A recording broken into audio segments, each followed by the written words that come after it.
Hey guys, it's Fultoncards here, live and direct from Brooklyn, New York City. Yeah, so as you guys know, this week, indeed, SB Authentic is out, and I did secure one more box of this stuff. I probably will open another case of this stuff, but probably not until June, I'm gathering. But in front of me today, 2020-21 Upper Deck SP Signature Edition, because you guys are a coalition that petitions me to open up this rendition of this edition of signature stuff.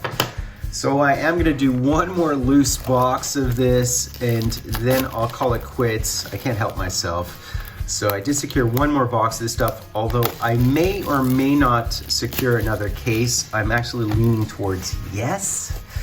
You guys seem to like it, so man, and obviously I do, but I've just been ridiculous luck-wise. So why not put Tino on that side? All right, I'll leave another box of this stuff, guys. Yep, as I wait for SB Authentic, I'm not the biggest proponent of that stuff, as you guys probably know. I am a proponent of this stuff. So we do have a decagons to start us off. We have Robert Picard, Gilles Meloche, Tim Hunter, and Eddie the Eagle. Behind Eddie the Eagle, this is just a base decagons die cut. And who do we have here? We have a Dominator. All right, goalie mojo to start us off. I don't think I have the Dominator yet, so there you go. I'm speculating that I have no more luck with regard to SP all-time future watches, but we'll see. I mean, I feel like I should be hitting more canvases. I've hit so few of them. Guy Lapointe, Bathgate, and Felix the Cat. And in the background, I do have the Terry Sawchuk. So on the checklist, it said that those are numbered to 49, but I guess they changed it at the last minute and issued more of them. All those non-auto ones are numbered to 199. I wish they would be numbered to 49. I think that'd be sick if some of the big names would be numbered to 49 as non-autos. That would just be too cool for school. There's a Brian Trottier with the pens. Very cool. Kosher and Garpenlov. And as of recording this, the hockey playoffs haven't started yet. There might be some scores by the time you guys check this breakout. Yeah, man. Randy McKay, Goulet. We have La Tendresse. And there's the Patrick. I believe this is a high-numbered Patrick. And it is the high-numbered Patrick. It's the one, the Habs jersey, that is the lower number one. And there we have Mike Komisarek. Mike Komisarek of your Leafs and Habs. So who do you guys have in your bracket? Am I the only guy who thinks that Boston haven't faced much adversity this year? Also, I'm not sure if Ullmark will be healthy. And there's Lanny. And Florida was a cup contender last year. They were picked to go far, so it's really interesting that everybody's writing them off, and Lyon was absolutely flying down the stretch. So we'll see, guys, we'll see. I'm just saying somebody has to be upset in the first round. We'll see who it is. And look at this Steven Reinprecht with the Stanley Cup floating behind him on the boards. There will be a first round upset. I'm not sure who it would be. I'm not saying it would be Boston. Boston people are just calling to win the cup because they've been there before, even if they haven't faced adversity, of course. This is a high numbered card. There is the Jagr scratch off, Hogaboom, and Randy Carlisle. So I just mentioned that because, I mean, who's going to be the big upset? Usually each year in round one, there is one massive upset. We'll see. There is the life after hockey of Ray Ferraro. Fantastic. Salvador and Trevor Linden. And I know everybody in Vancouver is up in arms because the comments made by Bo Horvat. You know, are people really that sensitive? You know, Josh Georges, Stoughton, Engblom. I love the Turk Broda, and I love that it's black and white. Denis Savard. Broda died in 1972, so good luck finding auto card of his, although his autos do exist. Now, this is a generic auto we have here, so we'll see. I mean, unless it's one of the short print ones, we'll see. They're grouped, of course, but it is a base parallel actual auto. Brenda Moore, Aya Frady with the Skullet. Cron and Brandon Shanahan. So who do we have here? Who do we have? Can we spike like a Felix the Cat or someone good like that? No. We have the Brian Holzinger. And I believe I've hit this before, but maybe not. I can't recall. That is nice and decent auto for him. Don't think Holzinger has a cup. Does Holzinger have a cup? I don't think so. He was on Tampa Bay and Pittsburgh, close to the eras when they had cups, but probably before and after. Simon Gagné, we have a Cruz, and then we have a Grant Pure Dominant numbers or digits. Kicked off 4-start winning streak. Okay. Terry Sawchuk and Johnny Leclerc. That 4-game winning streak, I guess the thing is, it's at the beginning of his career. That's how he started his career, which is a pretty nice way to start your career. Kip Miller and Randy McKay. We have an Andre Saint-Laurent, Cross, and Wayne Gretzky, and this is the low-numbered Gretzky.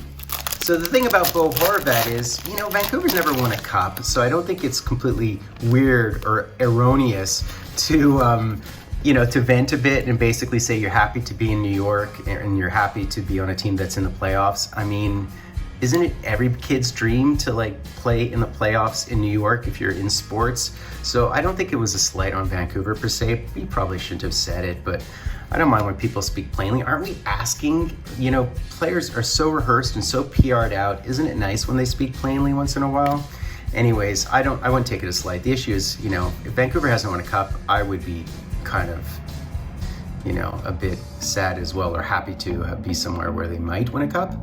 Now, this looks helmetless, or is that a helmet? All I know is, as I'm chatting here, we do have a Future Watch, because how can I not hit Future Watches, because that's all I do. And oh my God, are you kidding me? Are you kidding? Do I even have this already? I don't even know, but this, by the way, guys, is Jean Beliveau. So there you go.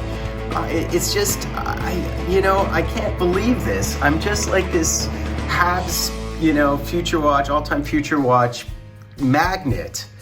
You know, what is going on? I get a loose box of this stuff and I still have this happen to me. I mean, come on, man.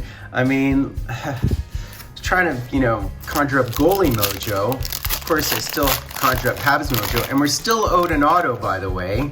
Anyways, guys in Vancouver, I don't mean to you know, defend him too much. I'm just saying that, you know, players sometimes speak how they feel, and I think that's okay, you know? So, anyways, Shane Corson, Shannon.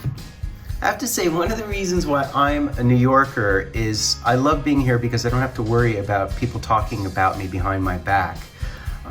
You know, I don't have to be paranoid about anything, because if you have issues in New York, people tell you directly.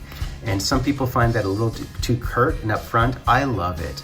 Dale Howardchuk, I found that when I lived in Ontario, so I don't mean to bash Ontario, but it was so Anglican in some ways and classicist, I found, compared to New York, believe it or not, where I found there was just so much. Oh, we do have a Century one. Okay, so we have a Century Legends, yeah. Yeah, no, what I love about New York is that I can speak my mind, and if I have an issue with someone, I speak to them directly. I found when I was working in Toronto that if someone disagreed with me, they talk behind my back, they close doors, you know, talk to each other, and I'd be the last person to know. One thing I love about New York, you just don't do that. If you have an issue with somebody, people say, well, go speak to that person directly. So, you know, but it's not for everyone, I get it.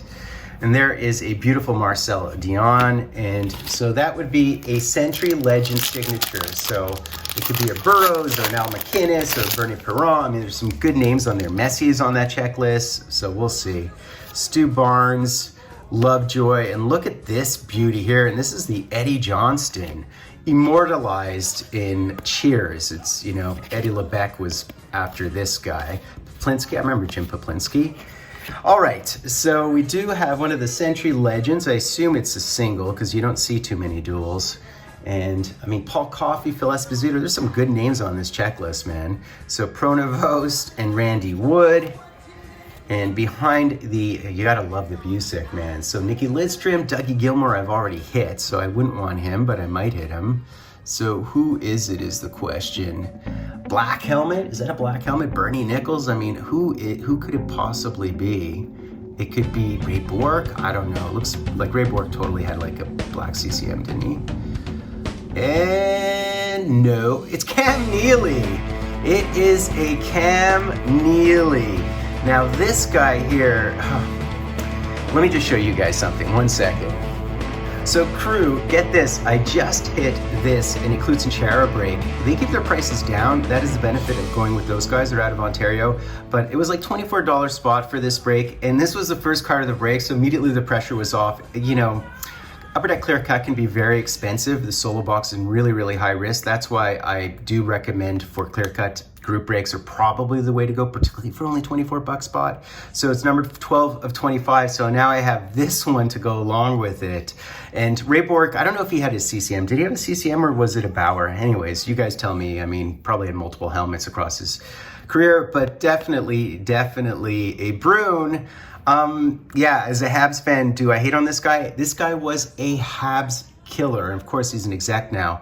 But, you know, something you have to understand about me, I've been in the hobby so long and love the game for so long that I love original 6 cards. So that is really what I'm always kind of gunning for, if you get me. And I don't believe the Habs exist if these guys don't exist, as they are each other's antimatter. And whenever I meet Bruins fans in person, I could speak to them all day and night, which says a lot about our, you know, mutual relationships. There you go.